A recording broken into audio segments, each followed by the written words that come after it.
All right, how's it going? Welcome back to another video here in this series on differential equations. The last video was the first official video in the video series where we started to take a look at these things called first order differential equations. And that was kind of just this video introducing what differential equations are, what their solutions look like, and then we looked at a very specific class of convenient differential equations, these equations that are easy to solve. And those were first order differential equations that were homogeneous, linear, and had constant coefficients.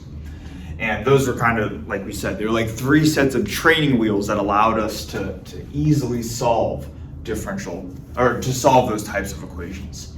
And if you remember, at the end of the last video, we looked at this differential equation right here, which was 5 times dy dx, the derivative of y, minus 3 times the function y is equal to 0.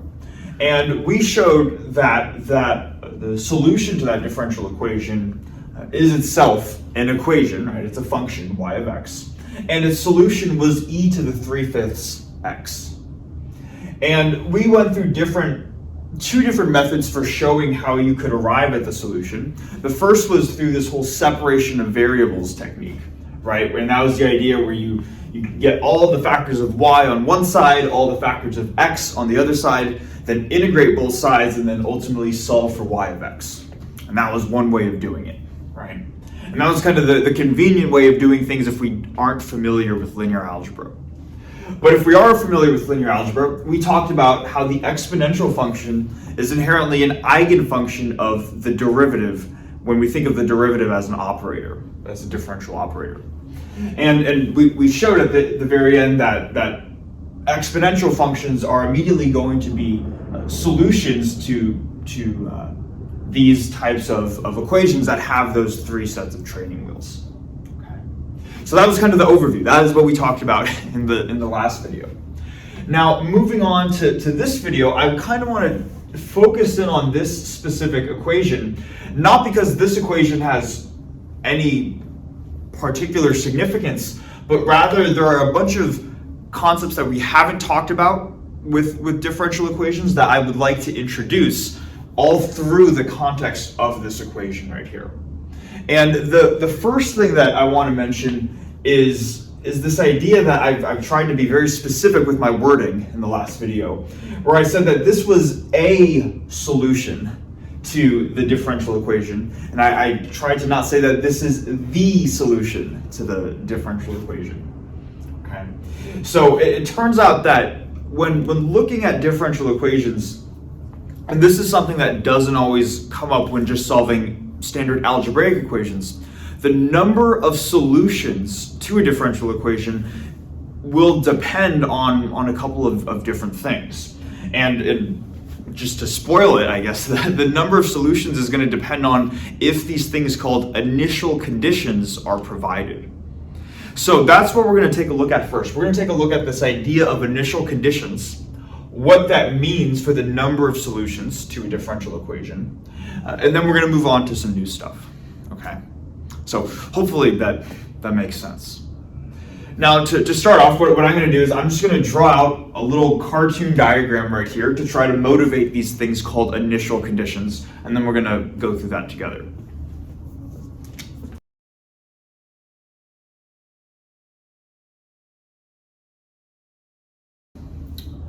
All right, so this is my attempt at drawing out a scenario.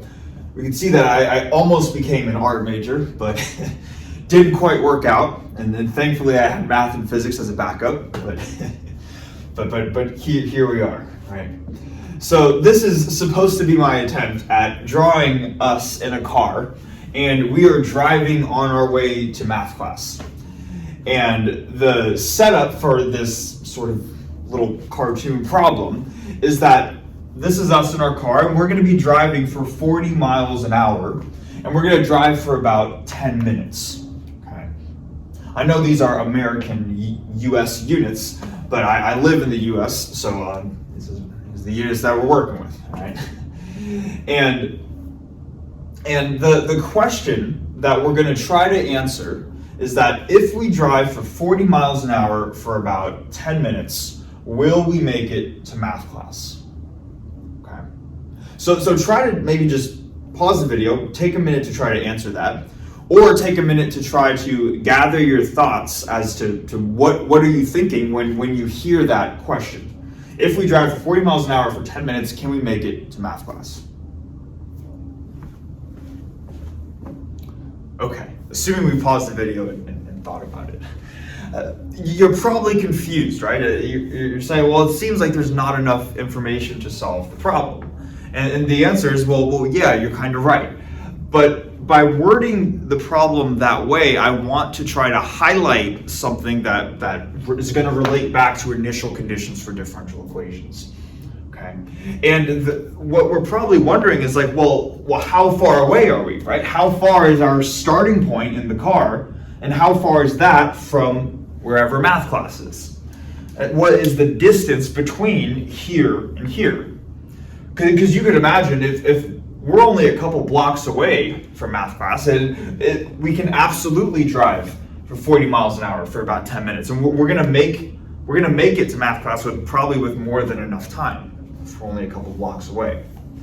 But maybe if we're a little bit farther away, maybe it might be a little bit closer. Maybe we might just barely make it to math class, because it might take about 10 minutes if we drive for 40 miles an hour.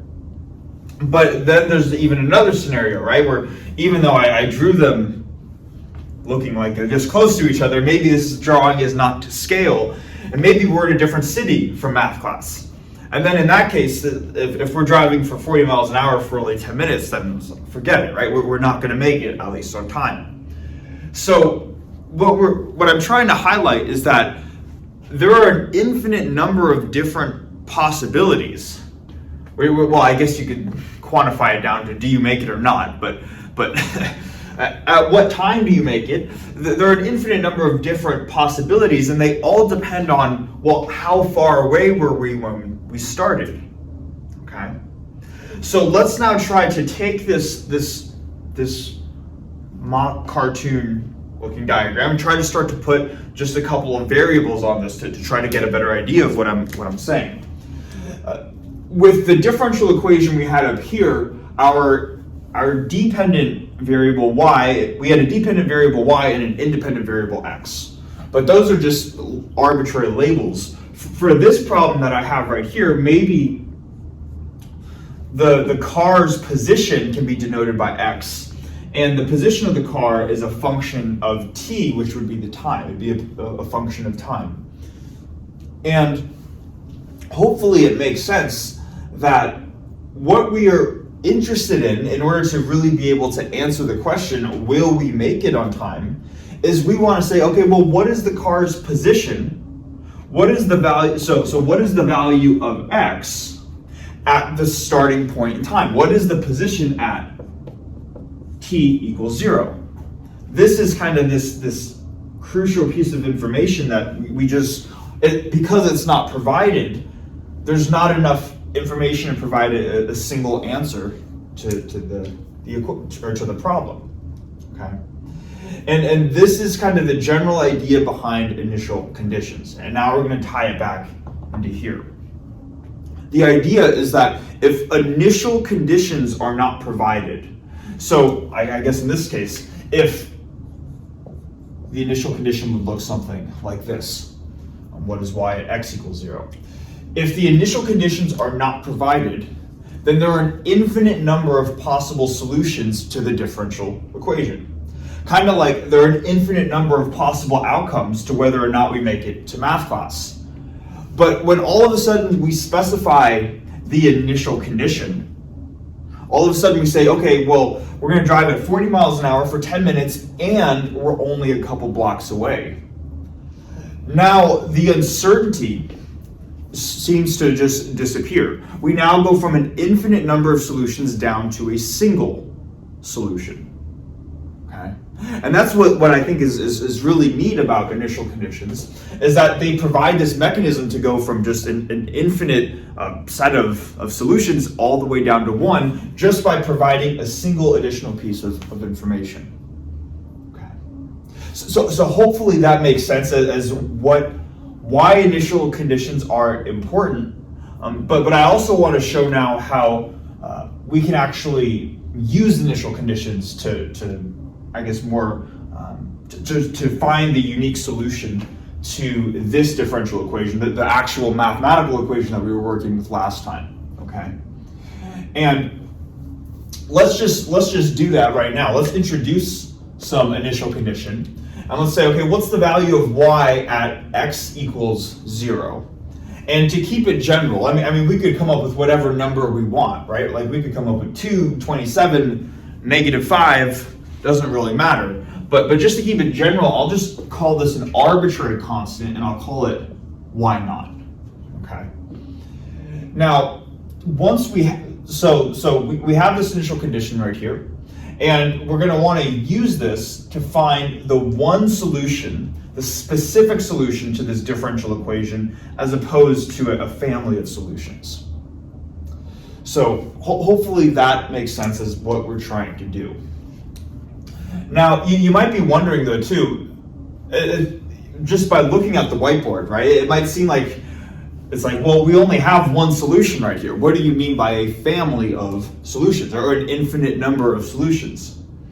And we kind of hinted at this, or not hinted, but we mentioned this in the separation of variables case, but this is just one solution to the differential equation, but we could also take this e to the 3/5 x and multiply it by some constant c.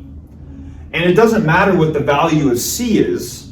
In other words, we could plug in an infinite number of different constant c values, and this would also still be a solution to the differential equation. Maybe we should just go about showing that really quickly in case we're unsure of how that works. And this would be, again, good practice for showing how to verify a solution. So if I wanted to verify the solution right here, I would need to plug this in for y, and I would need to take the derivative of this and plug it in for dy dx. So if we were to just take the derivative of this, if we were to take dy dx, that would be 3/5 c e to the 3/5 x, because c is just a constant, it's just a number, right? So then we say, okay, now let's just plug it back in. Let me erase this real quick. And if we plug it back in, we're going to have 5 times the derivative, which is this. So 5 times 3/5 c e to the 3/5 x, minus 3 times y itself, which is this quantity, c times e to the 3/5 x equals 0, right? And then it's just a matter of simplifying this. So the 5's cancel, and then we're left with 3c e to the 3/5 x minus the exact same thing. And hopefully we see that it doesn't matter what the constant value is. This could be any number. But because we ultimately have one quantity minus itself, that will always equal 0 for whatever the value of c is. Okay. So this is how we can get an infinite number of solutions, by plugging in an infinite number of different possible values for our constant c. Okay. So hopefully that makes sense, at least, that there are an infinite number of solutions because there are an infinite number of values that you can plug in for c. Now let's show how we can take this initial condition right here, that y at x equals 0 is equal to y naught, whatever the value of that thing is, and how we can go from an infinite number of solutions down to one solution. And you might be able to guess how we would even go about doing this, but we'll still go through the process regardless. Doing this is just a matter of solving an algebraic equation where we would plug in, we have y on the left-hand side, so now we're going to plug in this specific value, y naught, equals c, we don't know what c is, times e to the 3/5 x, but we know that y is equal to y naught when x is equal to 0. So we plug in x equals 0, y equals y naught, and then algebraically solve for c. So let's go about doing that down here. So if I were to plug it in, my left-hand side would be y naught equals c, that's the unknown constant, e to the 3/5 times 0. And then e to the 3/5 times 0, that's e to the 0, which is just 1.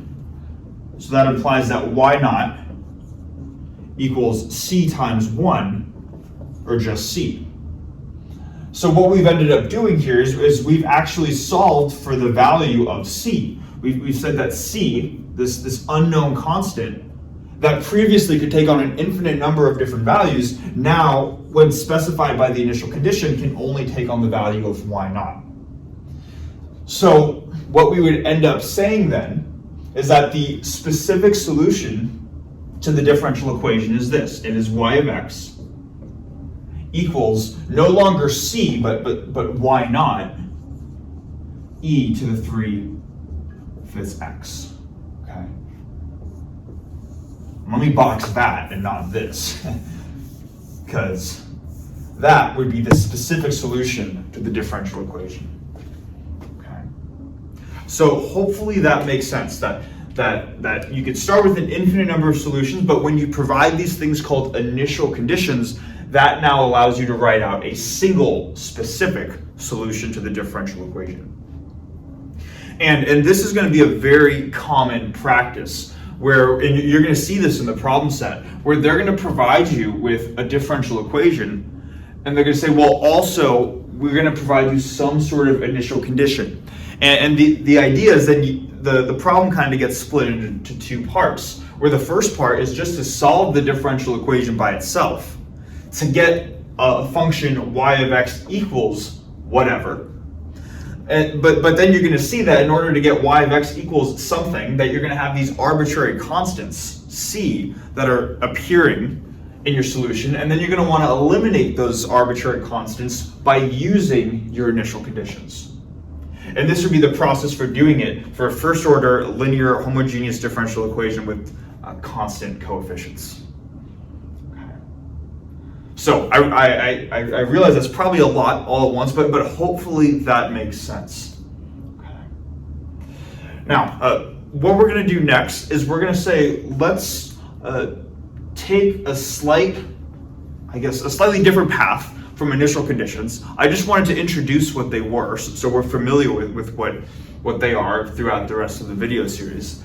And now I want to just introduce a couple of other types of equations that we're going to look at throughout the video series. The primary goal of this video series is to solve, well, of course, differential equations, right? But differential equations are inherently these continuous types of equations. There are discrete counterparts called difference equations that we're going to look at next.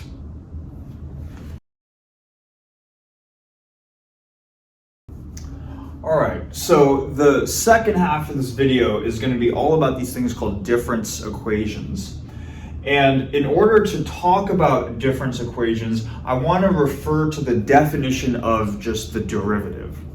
And I realize I probably should have just wrote this out while I was erasing the previous whiteboard, but that's okay. What I'm going to do right now is I'm just going to write out the definition of the derivative probably right here, even though we should be familiar with it already, just so we can use it as a reference to show how to first turn this differential equation into a difference equation, and second, how do we actually solve that difference equation and show that in the infinitesimal limit, the difference equation becomes the differential equation.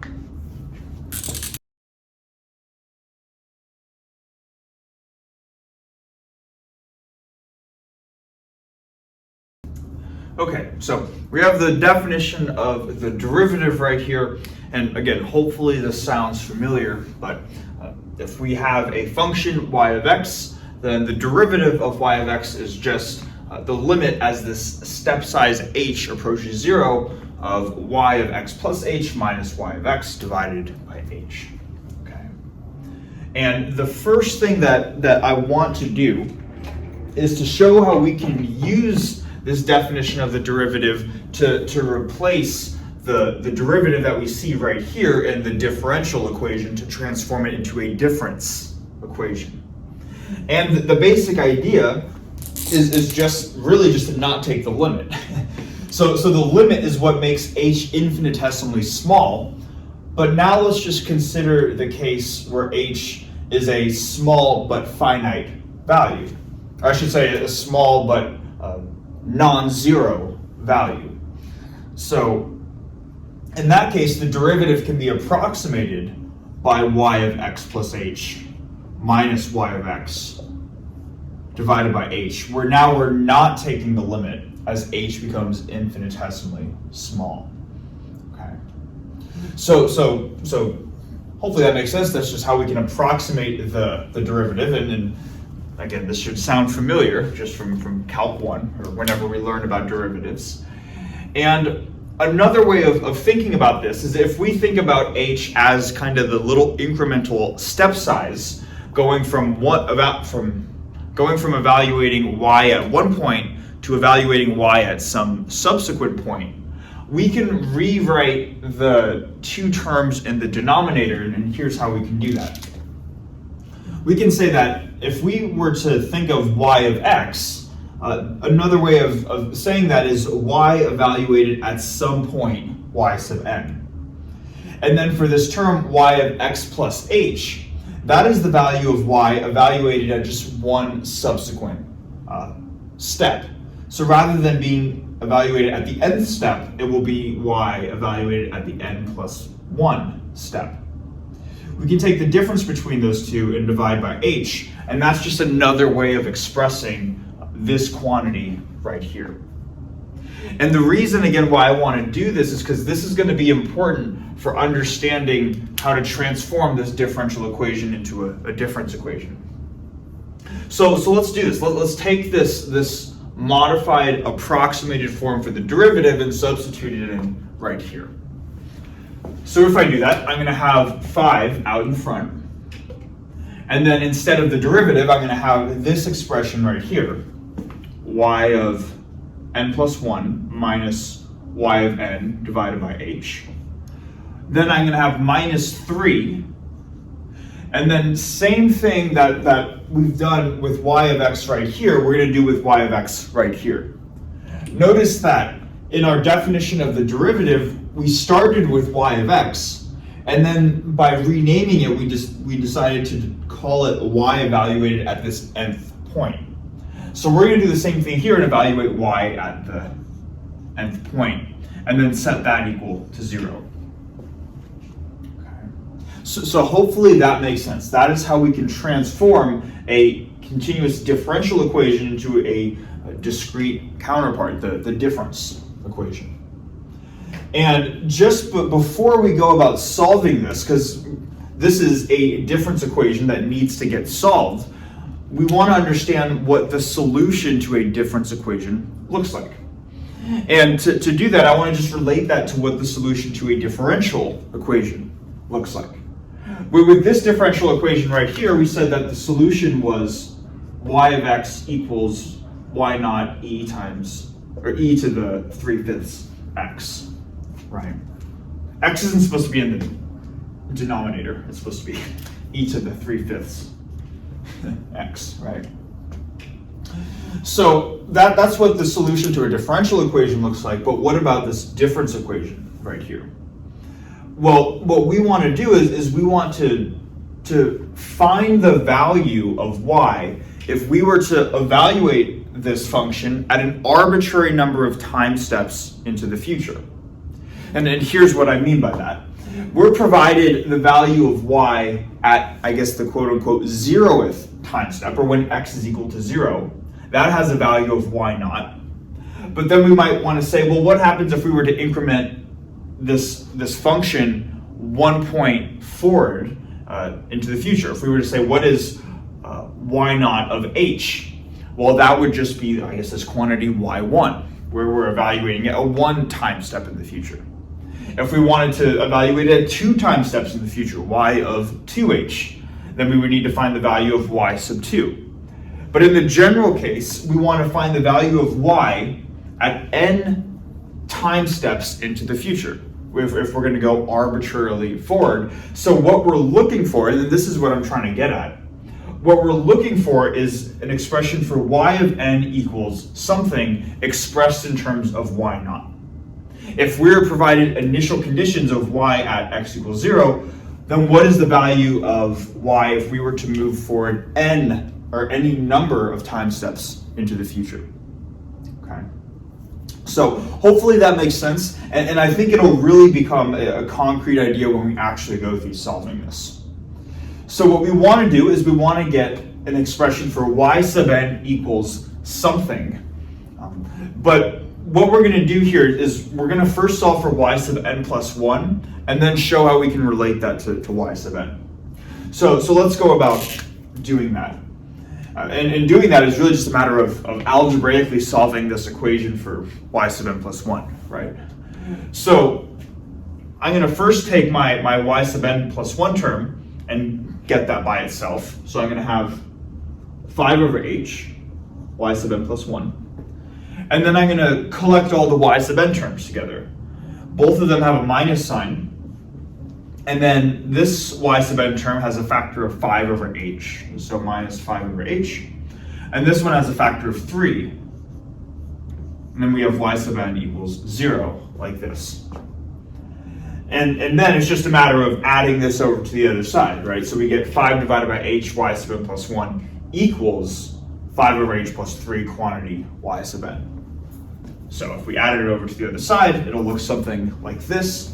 And then we can just divide this prefactor, this 5 over h factor, out over to this term. And we're going to get that y sub n plus 1 is equal to h over 5 times 5 over h plus 3 y sub n. We simplify this a little bit by distributing h over 5 into the parentheses, and that's going to give us 1 plus 3h over 5 y sub n, okay? With y sub n plus 1 on the left-hand side. Okay, so we've algebraically solved for y sub n plus 1, but let's keep in mind what we're really doing here. What we're saying is that the function y evaluated at any time step, which we're just going to conveniently call the n plus 1 time step, but it's evaluated at some time step, is equal to the value of y evaluated at the previous time step times this factor 1 plus 3h divided by 5. Okay. So what we've inherently found is a relation between a given time step and the subsequent time step. But the labels for what we call a time step and the one right after that are kind of arbitrary. Well, as long as we're saying that this value of y is 1 greater than this value of y, it doesn't matter what the subscripts are. And here's what I'm about to do. I'm going to say that this expression right here is identical to saying y sub n equals 1 plus 3h over 5 y sub n minus 1, like this. Hopefully we see it's the same idea, right? All we're saying is that the value of y at the end time step is 1 plus 3h over 5, the value of y evaluated at the previous time step. So the same conceptual idea is true going from here to here. We're just relabeling the subscripts. And now this is good because now we have an expression for y sub n equals something. So we might say, okay, are we done at this point? Have we solved the difference equation? And the answer is, well, not quite, okay? What we really want to do is we want to relate this, not just the nth time step to the previous one, but we want to relate this all the way back to the very first time step, y naught, okay? So then we could say that if we're given some initial condition, what is the value of y if we take any number of time steps after that provided condition? So let's do that. Now let's, and here's going to be the general technique. now we have a relation between y sub n and y sub n minus 1. Now let's relate y sub n to y sub n minus 2. All right.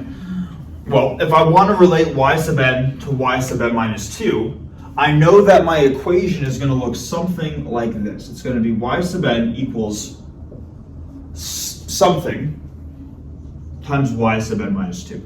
And it's just a matter of figuring out what that something is. And to figure out what this mystery quantity is, we can relate y sub n minus 2 to the step right after it, which is y sub n minus 1. And we would ask, what's the relation between y sub n minus 2 and y sub n minus 1? Well, it's the exact same relation that we have right here and right here. If it's okay, let me just erase what I have with, or let me erase part of this whiteboard, at least, so I have a little more room. We know that y sub n minus 1 is equal to 1 plus 3h over 5 y sub n minus 2. Same idea, right? Where the value of y evaluated at one specific time step is the same, or is 1 plus 3h over 5 times the function evaluated at the previous one. So what we can do now is we can just take this expression for y sub n minus 1 and plug it into here. And if we do that, let's see what we get. On the left-hand side, I still have y sub n. That's going to equal this prefactor right here. So this 1 plus 3h over 5 times y sub n minus 1, but that's what we have right here. So now we're going to plug in this right-hand side, which is going to be 1 plus 3h over 5 y sub n minus 2. Okay. So hopefully we see how we're doing that, right? And of course, these are the same factors, so I could just combine them together to say that this is just 1 plus 3h over 5 squared y sub n minus 2, like this. All right. So that's how we can relate y sub n to y sub n minus 2, and now we're taking 2 steps backwards as opposed to just one like we had right here.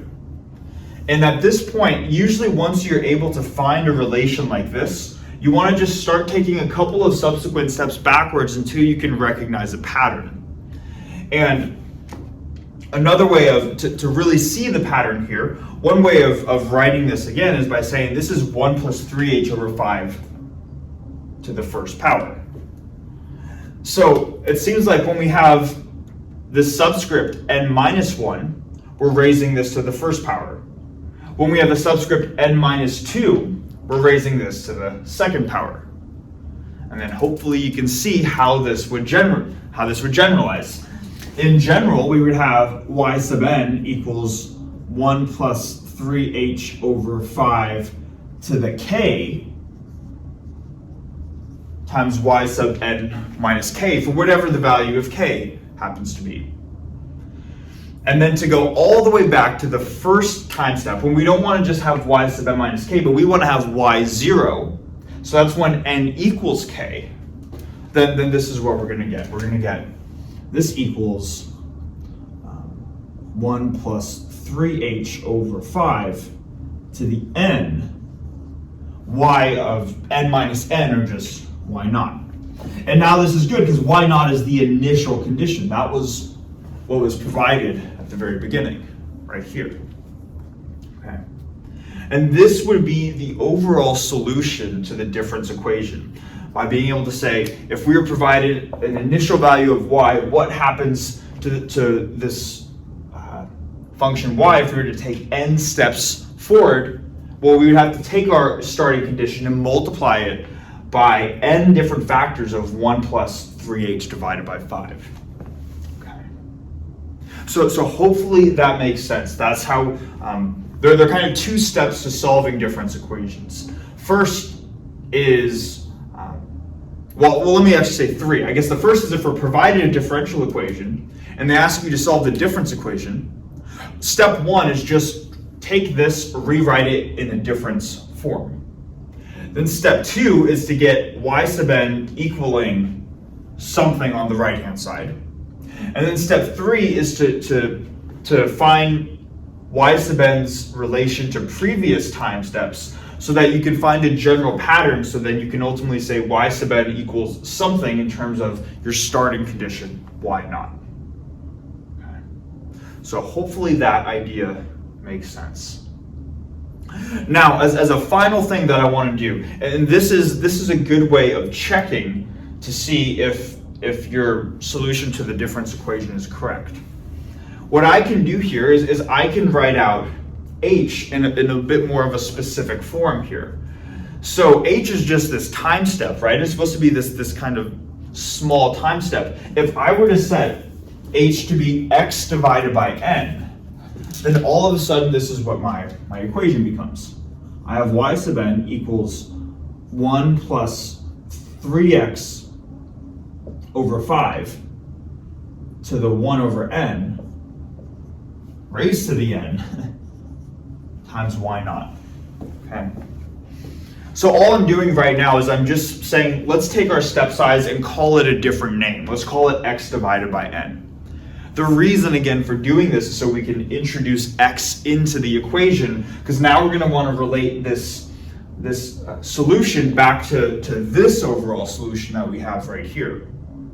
And the reason that I wrote it in this form right here is because if you remember, at the very beginning of all of this, we said let's start with the definition of a derivative and then approximate the definition of the derivative by not evaluating the limit.